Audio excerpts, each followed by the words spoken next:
Abnormal, sesuai dengan namanya up ya, berarti kan di atas dari normal, di atas rata-rata. Kita pengen menyediakan atau menyajikan menu-menu warung yang kita up, dalam arti kata cocok untuk disajikan di kafe-kafe. Jadi rasanya oke, terus ambience juga oke, di atas normal. Hampir tak pernah sepi. Begitulah suasana kedai abnormal di Jalan Ciamplas, Bandung setiap hari. Kontras dengan kenyamanan tempat ini, menu yang ditawarkan di sini cukup sederhana. Makanan yang dijual adalah jenis makanan yang biasa kita jumpai di warung pinggir jalan. Mie instan, roti bakar, dan beberapa jenis minuman sederhana menjadi menu utama tempat ini. Konsep mengubah warung menjadi ala kafe menjadi bisnis yang kini dijalani Isti Ayu Sofianti. Meski usaha ini baru dijalani 4 bulan, namun warung abnormal kini sedang naik daun. Bermodal konsep dan kreativitas, kini pengunjung warung abnormal setiap harinya mencapai ratusan orang. Kita tuh lihat di Bandung tuh banyak banget ya warung-warung kopi yang simple, terus sederhana.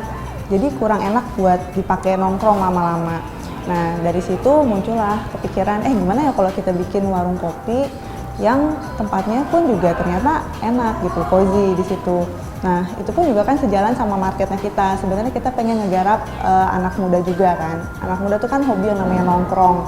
Nah kita pengen bikin tempat nongkrong yang bisa mengakomodir kebutuhan mereka untuk sosmednya, selfie-nya gitu ya. Lalu kalau misalnya mereka mau check-in tempat, tempatnya keren ya, lagi di abnormal gitu. Terus kalau mau foto-foto untuk selfie, ya kita juga udah sediain di situ gitu. Lokasinya enak, tempatnya enak, desainnya oke. Kenapa saya pilih kuliner? Karena bisnis kuliner itu sesuatu bisnis yang bisa dibilang cukup menjanjikan.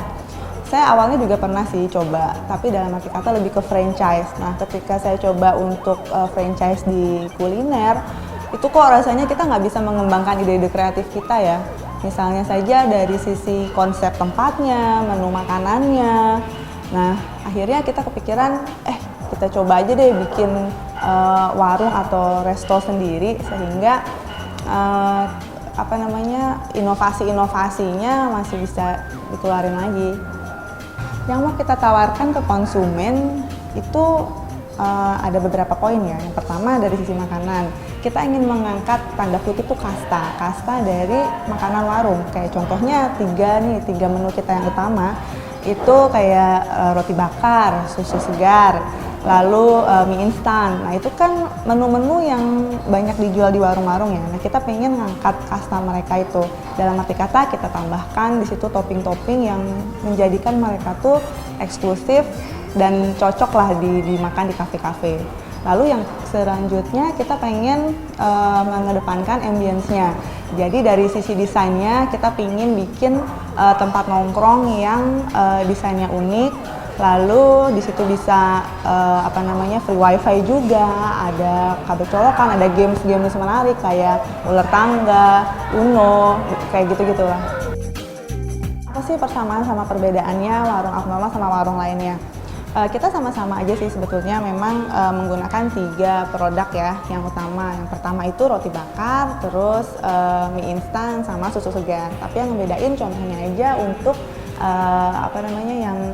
Indomie ya, untuk yang mie instannya.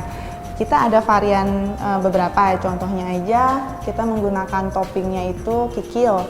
Lalu ada Black Indomie itu kita juga sama bikin bumbu-bumbunya sendiri. Selain itu tambahan lainnya ada bumbu bumbu abnormal, itu kayak semacam saus keju yang sama kita juga dari tim researchnya kita juga. Selain itu roti bakar. Kalau roti bakar toppingnya yang ngebedain kita ada topping green tea, topping Milo. Itu kan beda ya dari warung-warung yang lain. Nah kita pun juga sekarang sudah ngeluarin varian untuk menu dessertnya. Itu juga yakin nggak akan ada di warung-warung pinggir jalan ya. Nah selain itu juga ada sosis abnormal. Meski bergaya kafe, harga makanan dan minuman yang dijual relatif murah. Untuk minuman, harga dipatok mulai Rp3.000, sementara untuk makanan rata-rata berada di kisaran harga Rp12.500. Kreativitas dan promosi menggunakan media sosial menjadi kesuksesan Isti menjalankan bisnis ini. Sebenarnya kayak kalau misalnya kita lihat di depan atau pas awal kali datang, kita nggak bakal nyangka sebetulnya sama kayak makanannya. Mungkin kayak ada semacam mie instan, tapi kayak di bentuknya, di konsepnya juga beda banget sebetulnya. Dan di sini sih kalau kata saya adalah, kalau saya sih mahasiswa, yang paling penting tuh emang kayak nggak begitu mahal juga, dan di sini juga makanannya enak dan cocok juga sama mahasiswa. Pokoknya tempatnya asik banget. Kalau untuk konsep dari desainnya warung Abnormal sendiri, bahan-bahannya itu nggak perlu yang investnya terlalu besar, tapi dengan kreativitas teman-teman di sini kita coba bikin ambience-nya itu bisa menyerupai kafe. Jadi dengan modal yang nggak terlalu signifikan ya untuk interiornya, tapi dengan kreativitas, contohnya kita pasangkan mural-mural, lalu dari sisi lightingnya kita bikin konsep retro, itu jadi bikin tambah unik gitu, sehingga itu yang membedakan dengan warung yang lainnya. Ya, kalau untuk promosi awal-awal kita bagi gratis ya, kita bagi 1.000 porsi gratis waktu itu, lalu di cabang yang kedua kita bagi 5.000 porsi gratis. Dalam arti kata kita pengen menghilangkan hambatan target market segmennya kita. Nah, sehingga ini free untuk semuanya, everybody invited. Selain itu pun juga kita melalui media sosial kayak Pet, Twitter, itu pun juga kita lakukan. Untuk mendapatkan porsi gratis, nah persyaratannya itu mereka harus retweet status di akun Twitter itu. Sehingga kalau dibilang itu efektif apa enggak, sekarang followernya udah 7.700, jadi terbukti ya sangat efektif. Kalau untuk ke depannya sih kita pengennya akan membuka kemitraan ya, tapi bentuknya seperti apa kita masih coba untuk ngeracik dan ngedevelop lagi sistem digitalnya nantinya ke depannya. Nah untuk sekarang kita pengennya fokus dulu nih di Bandung, untuk memilih tempat-tempat yang strategis ya, karena tetap kita pinginnya nanti akan banyak cabang-cabang ke depannya. Kita harus pinter nih melihat peluang. Kita pinter melihat peluang, lalu ngembangin ide kreativitas. Nggak perlu takut untuk nyoba hal yang baru. Lalu selanjutnya tentunya kita semua harus butuh perhitungan. Nah itu pun juga sama. Selain ide kreativitas, lalu networking, tetap butuh juga perhitungan yang jelas biar nantinya kita yakin nggak akan rugi. Iman Baruna melaporkan untuk NET.